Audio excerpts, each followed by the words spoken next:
Il est 6h30. Je me lève en même temps que le soleil au-dessus de Johannesburg. Ce soleil d'hiver qui éclaire constamment l'Afrique du Sud et sa plus grande ville, Johannesburg.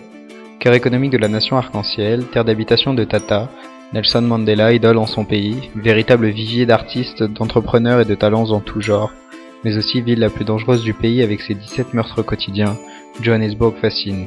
Et Johannesburg divise aussi. 7h.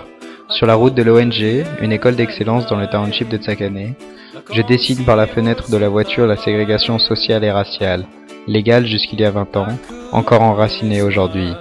Les spectres de l'apartheid sont visibles. Des quartiers riches où chaque maison est barricadée par des barbelés, ou passez au kebab de tôles entassées où misère et violence vont de pair. De quartiers quasi essentiellement blancs, ou passez au quartier totalement noir. 8h.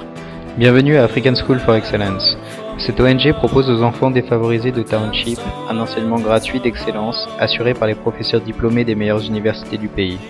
Les enfants jouent, chantent avant d'aller à l'assemblée du matin, où l'on y vante la résilience de Mandela, l'on parle de la réélection de Mugabe et des lendemains de l'Afrique du Sud. On y apprend des valeurs d'honneur, de résilience et d'intégrité.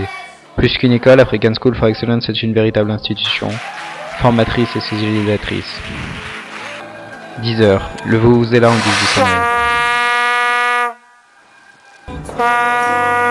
Immersion au sein du cours de mathématiques. Nantlantla, Rebo, Nomfundo, ces enfants zoulous au Swati profitent du modèle African School for Excellence et leurs résultats s'envolent.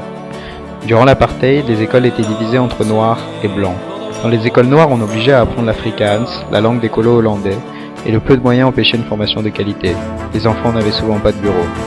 Alors ils saisissent l'opportunité pour réaliser leur rêve, celui d'intégrer une université sud-africaine, européenne ou américaine, et pour se faire les leaders de demain, ceux d'une génération qui va définitivement mener l'Afrique du Sud sur le chemin de la prospérité et de la paix sociale.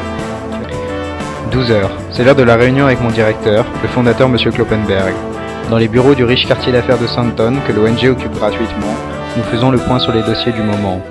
Du township de Tsakane au quartier d'affaires de Sandton, j'aperçois une fois de plus le fossé qui sépare riches et pauvres. Malheureusement, ce fossé sépare aussi encore trop souvent noir de blanc. 15h. Ce jour-là, au township des Toitois, lieu d'un programme intensif durant les vacances d'hiver, c'est le jour des chants. Pour montrer que le but de ces enfants n'est pas seulement un rêve, chaque classe a été renommée avec le nom de l'université d'un stagiaire. Une chanson devait être faite par les élèves au nom de cette université.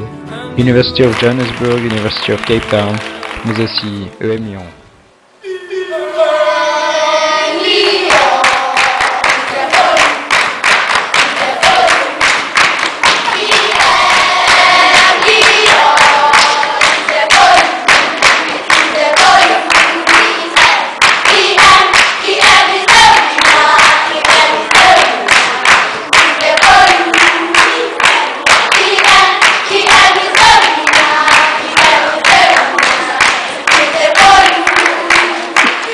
African School for Excellence offre cette arme, à eux, Génération Mandela, d'actionner la gâchette pour ne pas gâcher encore une fois, après les colons anglais et hollandais, les ressources de cette nation arc-en-ciel, au passé lourd mais au futur prometteur.